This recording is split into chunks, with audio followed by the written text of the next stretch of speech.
हे friends, स्वागत है आप सभी का movie stock movie explain channel पे, जिस पर आज मैं रीकैप करने वाली हूँ असुर सीजन 2 को। तो चलिए अब आपका टाइम बिल्कुल भी ना वेस्ट करते हुए शुरू करते हैं इस वीडियो को, वो भी स्पॉइलर वार्निंग के साथ। लेकिन उससे पहले मेरी एक छोटी सी रिक्वेस्ट, वीडियो को लाइक, शेयर और चैनल को सब्सक्राइब करने की।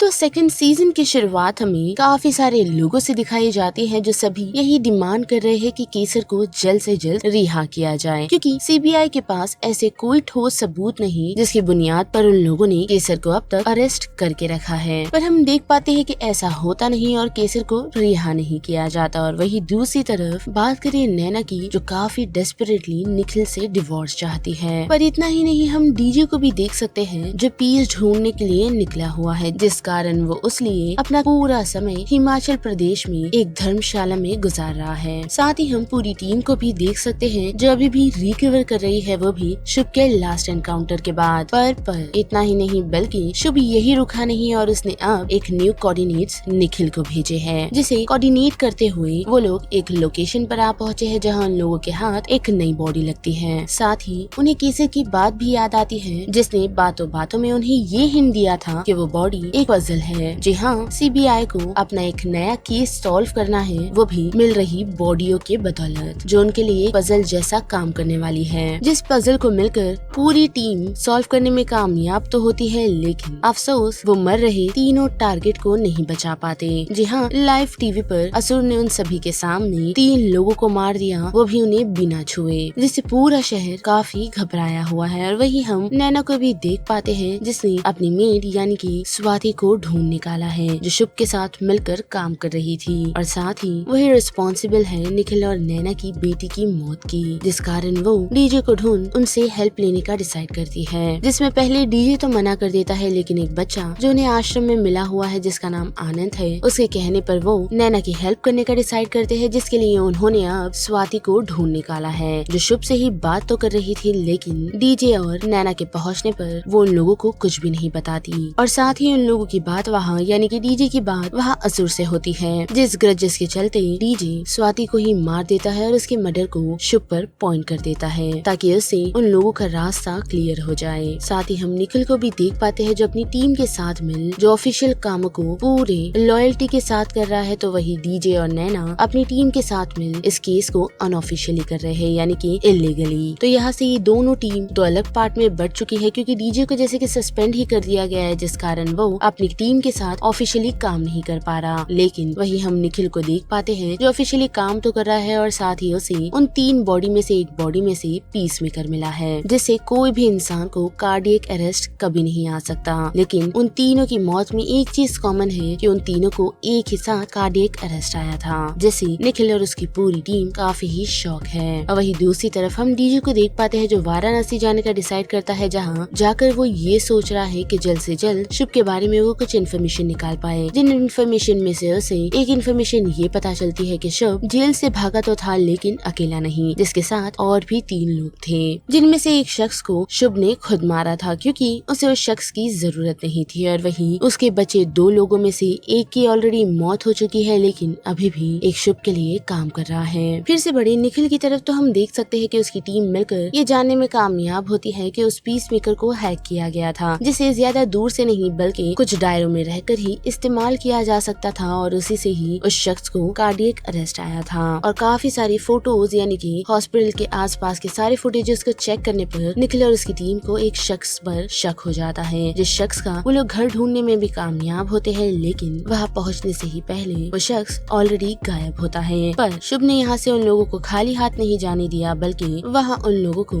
एक ऑर्डिनेट मिला है। जी हाँ, शुभ का कोई शख्स तो नहीं, लेकिन उन लोगों के हाथ एक और सुराग लग चुका है, जो सुराग नहीं बल्कि उन लोगों के लिए ही एक पजल है, जिन पजल को उन्हें प्रॉपर्ली सॉल्व करना है। और उस कोऑर्डिनेट्स को क्लियर करते हुए वो लोग एक लेक की तरफ आ पहुंचते हैं, जहां लोगों के हाथ एक और डेड बॉडी लगी है। जिस बॉडी को जैसे ही पूरी टीम रिट्रीव करने के लिए पहुंचती है, तो वहां हम इंस्पेक्टर ईशानी चौधरी को देख सकते हैं, जिसे लोराग के बदले रिप्लेस किया गया है। और ईशानी ने आते ही साथ अपना सबसे पहला शक और किसी पर नहीं बल्कि रसूल पर दिखाया था, जिसकी इन्फॉर्मेशन उसने अपने सीनियर सीनियर को भी दी थी, लेकिन उन लोगों ने उस पर ज्यादा ध्यान नहीं दिया, जिस कारण ईशानी आए दिन रसूल पर नजर रखती रही और साथ ही उसके केस को स्टडी करती रही। लेकिन इतना ही नहीं बल्कि वो इस बात से काफी ही शौक है कि रसूल अपने टेस्टिमनी में इतना परफेक्ट कैसा था, जो परफेक्ट कोई नॉर्मल इंसान भी नहीं होता जब उसने कोई जुर्म ना किया हो। पर इतना ही नहीं बल्कि हम स्टोरी में कुछ और नए रिक्रूट्स को भी देख सकते हैं, जिनमें ATF की टीम हमें नजर आती है और उसमें एक शख्स पॉल उन सभी इन्वेस्टिगेट को टेक ओवर करने वाला है, जो चीज निखिल को पसंद नहीं आती और ना चाहते हुए भी निखिल और उसकी टीम को फोर्सफुली पॉल यानी कि ATF की टीम के साथ काम करना पड़ता है। पर हम देख पाते हैं कि निखिल और पॉल की टीम मिलकर भी उतनी प्रोग्रेस नहीं कर रही जितनी डीजे और नैना की टीम कर रही है, क्योंकि हम देख पाते हैं कि डीजे और नैना ने शुभ के पोर्टल का एक्सेस तक गेन कर लिया है। साथ ही उसके आइडेंटिफाई कोड को भी उन लोगों ने किस तरह इस्तेमाल करना है उसमें भी प्रोग्रेस कर ली है, जिससे उन लोगों को ये पता चलता है कि शुभ का एक प्लान है जो कि अटैक का ही है, लेकिन वो अटैक अश्विनी नक्षत्र यानी कि नेक्स्ट ट्यूसडे होने वाला है। जो चीज पता चलते ही डीजे अपनी टीम को ये अलर्ट करता है कि इन सारी इन्फॉर्मेशन के बारे में हमें CBI को कोई भी डिटेल नहीं देनी है, क्योंकि उनका ये लास्ट चांस है कि वो लोग शुभ को पकड़ सके। लेकिन ऐसा होता नहीं और नैना CBI को इस एनोनिमस अटैक के बारे में चुपके से सब कुछ बता देती है, जो बताते ही यानी कि जो डिटेल CBI को बताते ही शुभ के पोर्टल से नैना को निकाल दिया जाता है, मानो जैसे नैना कभी उस पोर्टल पर गई ही नहीं थी। पर अब उन लोगों को उसका एक्सेस वापस पाने के लिए एक शख्स की जरूरत है जो शुभ के ही सर्कल से हो, जो कि फेशियल रिकॉग्नाइजेशन से अब ओपन होगा। तो उसके लिए उन लोगों को फिर से एक गैर कानूनी काम करना पड़ता है, जो गैर कानूनी काम और कुछ नहीं बल्कि केसर को किडनैप करना है, जिसे पुलिस वालों ने छोड़ दिया था, क्योंकि 7 दिन के बावजूद भी उन लोगों ने केसर पर कोई भी पुख्ता सबूत नहीं ढूंढ निकाले, जिस कारण उन्हें केसर को मजबूरन छोड़ना पड़ा। और जब पॉल ने फिर से एक मर्डर का इल्जाम केसर पर लगाने का डिसाइड किया तो उसने लगा तो दिया, लेकिन वो लोग केसर को अरेस्ट नहीं कर पाए, क्योंकि उसे मोमेंट पर डीजे पहुंच केसर को किडनैप कर लेता है। और जबकि CBI को ये इन्फॉर्मेशन मिल चुकी है यानी कि नेक्स्ट ट्यूसडे अश्विनी नक्षत्र के दिन उन लोगों पर अटैक होने वाला है, तो सभी टीम उस काम पर लग जाती है। लेकिन हम देख पाते हैं कि इंस्पेक्टर ईशानी अपनी अलग ही इन्वेस्टिगेशन कर रही है, जो और किसी पर नहीं बल्कि रसूल पर है। जो इन्वेस्टिगेशन ईशानी को और कहीं लीड नहीं करता बल्कि मौत की तरफ लीड करता है। जी हाँ, उसकी क्यूरियोसिटी रसूल के पीछे उसे मार डालती है। वो और कोई नहीं बल्कि रसूल ही मारता है, वो भी अपनी एक टीम मेंबर के हाथों। और ईशानी की मौत से अब निखिल और डीजे की टीम एक साथ आ चुकी है, जिससे निखिल भी अब रसूल पर शक करने लगा है, क्योंकि ईशानी ने सिर्फ निखिल को ही नहीं बल्कि शशांक अवस्थी को भी रसूल के इरादों के बारे में बताया था, जिसे उन लोगों ने पहले तो बिलीव नहीं किया, लेकिन उसकी मौत के बाद अब उन लोगों को भी रसूल पर थोड़ा थोड़ा शक होने लगा है। पर वही बात करें डीजे की, तो डीजे को ये शक है कि रसूल और कोई नहीं बल्कि शुभ का वो तीसरा बंदा है जिसके साथ शुभ ने जेल को ब्रेकआउट किया था। जो इन्फॉर्मेशन भी ऑब्वियसली रसूल तक पहुंच जाती है, जिस कारण रसूल गायब हो जाता है। पर खुद को सेफ रखने के लिए उसने निखिल और डीजे की टीम में से एक वाइटल मेंबर को किडनैप किया है, जो और कोई नहीं डेफिनेटली नुसरत है, जिसकी बदौलत रसूल उन लोगों के सामने एक डील रखता है कि वो लोग उसके मिले हुए डेटा को डिस्ट्रॉय ना करे और ना ही उसे कॉपी होने से रोके, क्योंकि अगर उन लोगों ने ऐसा किया तो वो नुसरत को मार देगा। तो अब डीजे और निखिल की टीम के पास सिर्फ यही मौका है नुसरत को बचाने का, जिसके बदले उन लोगों को रसूल के सामने घुटने टेकने पड़ते हैं। पहले तो ये कि रसूल का जितना भी डेटा है उन लोगों को रसूल तक ट्रांसफर करना है और उससे ट्रांसफर होते ही उसके सारे हार्ड ड्राइव और सारे डेटा को डिस्ट्रॉय करना है। लेकिन रसूल यही नहीं रुका बल्कि उसने नुसरत के बदले उन लोगों से केसर तक की मांग की है, जिसमें पूरी टीम कामयाब तो होती है और साथ ही नुसरत को बचाने में भी। और जैसे ही ये बात डीजे को पता चलती है कि नुसरत सेफ है, तो केसर को हैंड ओवर करते दौरान डीजे केसर को शूट कर देता है। और वही दूसरी तरफ रसूल ये समझ जाता है कि उसके पास और कोई मौका नहीं, जिस कारण वो खुद को भी शूट कर देता है, जिससे अब CBI क्या किसी के पास भी कोई भी लीड नहीं होती कि किस तरीके से वो लोग शुभ तक पहुँचे। लेकिन उस लेक पर मिली हुई बॉडी को इन्वेस्टिगेशन करते हुए उन लोगों को ये पता चलता है कि डेड बॉडी शालिनी की है। पर इतना ही नहीं बल्कि उन लोगों को विक्टिम के लैपटॉप से ये पता लगता है कि ये एल्गोरिदम से रिलेटेड है और साथ ही AI से भी। और उस एल्गोरिदम की मदद से यानी कि शालिनी के लैपटॉप में जो एल्गोरिदम है उसकी मदद से वो स्टॉक मार्केट के शेयर्स को मैनिपुलेट कर सकती थी, जिसे शालिनी नहीं बल्कि उसका बॉस इस्तेमाल कर रहा था, जिसका नाम अर्जुन भल्ला है। और उस एल्गोरिदम की मदद से वो शेयर मार्केट में अपने शेयर को इंक्रीज कर सकता है, जो वो कर भी रहा था, जिससे अर्जुन भल्ला ने ना ही प्रॉफिट कमाया बल्कि खुद को बैंकरप्ट होने तक से बचाया। और अब बात करें सीबीआई की, तो सीबीआई अर्जुन भल्ला को अरेस्ट नहीं कर सकती क्योंकि ये उन्हीं के लिए एक ट्रैप है, जिसे अरेस्ट करते ही मार्केट क्रैश हो जाएगा, जिससे पूरी कंट्री सफर करेगी। पर इतना ही नहीं, उन्हें रसूल की ड्राइव से ये बात भी पता चलती है कि शुभ सभी विक्टिम्स और सभी लोगों पर नजर रख रहा है, वो भी एक एआई की मदद से, जिसने उसे कई सालों पहले पढ़ा था और एक प्रोफेसर के साथ मिल उसे इन सारी चीजों को बनाया भी, जो एक एआई है और वो इंसानों के नेक्स्ट मूव को जज करता है। यानी कि आसान भाषा में मैं कहूँ तो शुभ ने एक ऐसा एआई बनाया है जिसकी मदद से वो इंसानों के नेक्स्ट बिहेवियर को बड़े ही आसानी से जज कर पाता है, जिससे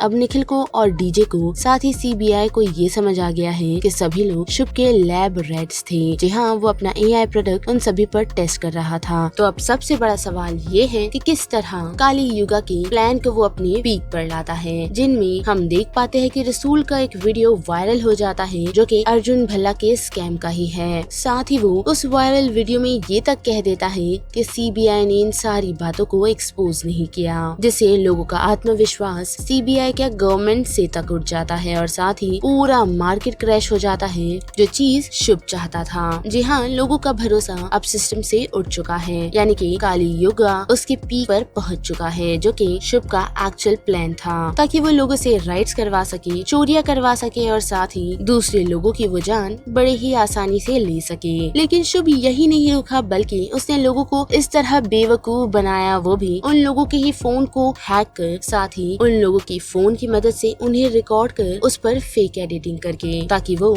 लोगों तक रॉन्ग इन्फॉर्मेशन पहुंचा सके, जिससे सिर्फ कियोर्स ही पैदा हुआ है और साथ ही इससे उन लोगों को एनकरेजमेंट मिली है ताकि वो लोग क्राइम को कमिट करें। तो चलिए अब बढ़ते हैं असुर सीजन 2 की एंडिंग की तरफ, जिसमें सबसे पहले हम बात करेंगे अनंत की। जी हाँ, अनंत की, जहाँ हम देख सकते हैं कि शुभ अपने प्लान को एग्जीक्यूट करने में काफी बिजी है, लेकिन वही दूसरी तरफ हम 11 साल की एक छोटे बच्चे अनंत को देख सकते हैं, जो अपने मिरेकल के चलते पूरी दुनिया में काफी फेमस हो गया है, जिसने न सिर्फ छोटे मोटे मिरेकल किए हैं बल्कि उसने एक टेरर अटैक को भी अपनी फेथ की मदद से होने से रोक दिया, जिस कारण सभी लोगों को अनंत पर अब काफी भरोसा हो गया है, क्योंकि वो सभी ये मान चुके हैं कि अनंत शुभ का कल्कि है। पर इतना ही नहीं, हमें ये तक पता चलता है कि ये सारी चीजें और किसी ने नहीं बल्कि डीजे ने प्लान की थी। जी हाँ, डीजे ने ही सभी के सामने अनंत को एक मिरेकल दिखाया है। जो सारी चीजें डीजे ने ही प्लान की थी, वो भी तब जब उसकी मुलाकात अनंत से धर्मशाला में हुई थी, जिसे देख उसने इतना तो मान लिया था कि अनंत के पास इतनी नॉलेज है कि वो लोगों को और साथ ही शुभ के सामने काफी अच्छा डिफेंडर बन सकता है, जिसे सभी लोगों ने शुभ का कल्कि ही माना है। और उस कारण जैसा कि हमने देखा ही कि शुभ अपना कल्कि ही ढूंढ रहा था, तो उसके सामने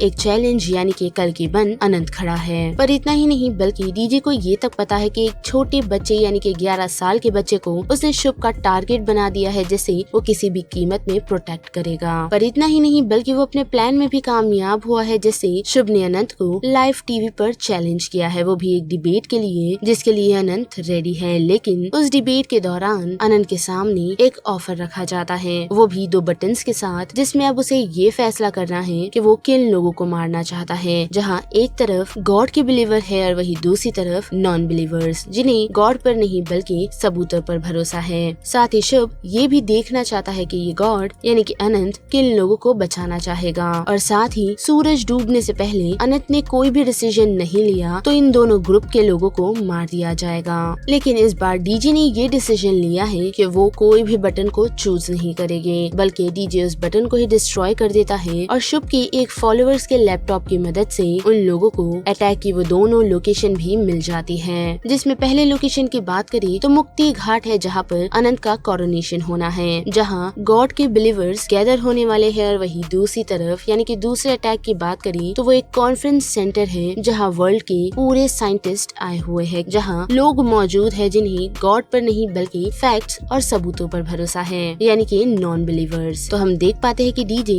मुक्ति घाट आ पहुंचा है और वही पॉल की टीम कॉन्फ्रेंस सेंटर। लेकिन बात करें निखिल और नुसरत की, तो वो लोग शुभ को ढूंढते हुए एक विलेज में आ पहुंचे हैं, वो भी उत्तराखंड में, जहाँ उन लोगों को शुभ के प्रोफेसर के बारे में पता चलता है, जिनके साथ मिल उसने उस एआई प्रोजेक्ट को डिजाइन रिजाइन किया और साथ ही उनकी जान तक ले ली। तो उन्हें अब इतना तो भरोसा हो गया है कि शुभ यही कहीं यानी कि इसी छोटे से गांव में छुपा हुआ होगा। पर वही दूसरी तरफ सभी लोगों को ये पता चल जाता है कि शुभ ने एक बॉम्ब प्लान किया है, जो बॉम्ब सोनिक बॉम्ब है, जो दोनों ही लोकेशन पर मौजूद है और अब उसे शुरू होने में कुछ ही समय बचा है। लेकिन उससे पहले शुभ सभी के सामने एक चॉइस रखता है कि अगर उन लोगों को जीना है तो उन्हें अनंत को सेक्रीफाइस करना होगा, जिससे सभी लोग काफी पैनिक हो जाते हैं और साथ ही अनंत के खिलाफ भी। लेकिन एक समय ऐसा आता है जहाँ डीजे भी अनंत को मारने तक का डिसाइड कर देता है ताकि वो सभी लोगों की जान बचा सके। पर लकीली निखिल और नुसरत शुभ के हाइड आउट को ढूंढने में कामयाब होते हैं, जहाँ नैना की मदद से वो लोग उस बॉम्ब को अबॉर्ट कर सकते हैं। लेकिन डीजे उन्हें ऐसा करने से रोक देता है क्योंकि कुछ समय तक सभी लोग इस सोनिक बॉम्ब को झेल पाए गए, जिसे निखिल भी अग्री करता है और उस सोनिक बॉम्ब को अबॉर्ट नहीं करता। क्योंकि हम देख पाते हैं कि डीजे ने मुक्ति घाट पर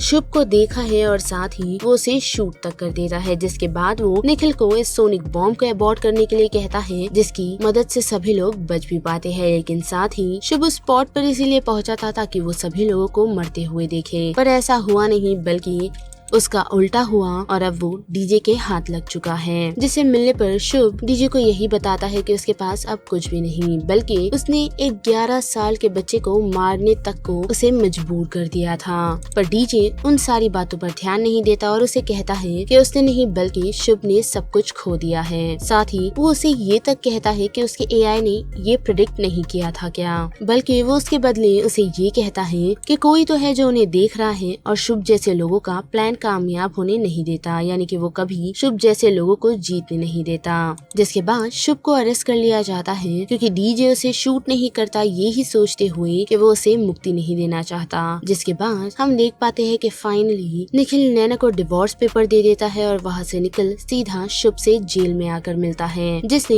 निखिल को ये हिंट दिया है कि कली अभी तक खत्म नहीं हुआ। जी हाँ, असुर अभी तक मरा नहीं है, जो किसी और में अभी भी जिंदा है। लेकिन निखिल उसकी बात समझी उससे पहले ही निखिल शुभ को पॉइजन कर वहाँ से निकल जाता है, जिससे शुभ की मौत हो जाती है। और वही हम डीजे को देख पाते हैं जो वृंदा श्रीवास्तव के पास आ पहुँचा है। जी हाँ, अगर आप सभी को पता नहीं तो मैं बता दूं कि शुभ ने त्रिलोक धाम में यानी कि हरिद्वार में कुछ समय कुछ लोगों के साथ बिताया था, जहाँ उसने ऑलमोस्ट सभी लोगों को मार दिया। लेकिन उसमें से वृंदा नाम की एक लेडी बच गई थी और उसी ने शुभ को पकड़ने में डीजे की हेल्प की है। और अब डीजे को ये पता चला है कि वृंदा उसकी लोकेशन से गायब है, लेकिन साथ ही उसने कुछ पेंटिंग भी नोटिस की है जो कि काली की है, जिससे हम ये मान कर चल सकते हैं कि वृंदा शुभ की जगह लेने वाली है। और यहाँ पर असुर सीजन 2 का ये पूरा रिकैप खत्म होता है, जिस बारे में अब आप सभी की क्या राय बनती है उसे लेकर आप मुझे कमेंट सेक्शन में बता सकते हो। साथ ही वीडियो आपको पसंद आई तो वीडियो को लाइक शेयर और चैनल को सब्सक्राइब करना मत भूलिएगा। बाकी मैं मिलूंगी आपको फिर किसी मूवी या सीरीज के रिकैप के साथ। तब तक के लिए आप movie stock movie explain channel के बाकी वीडियोस को एंजॉय कीजिए। Till then bye.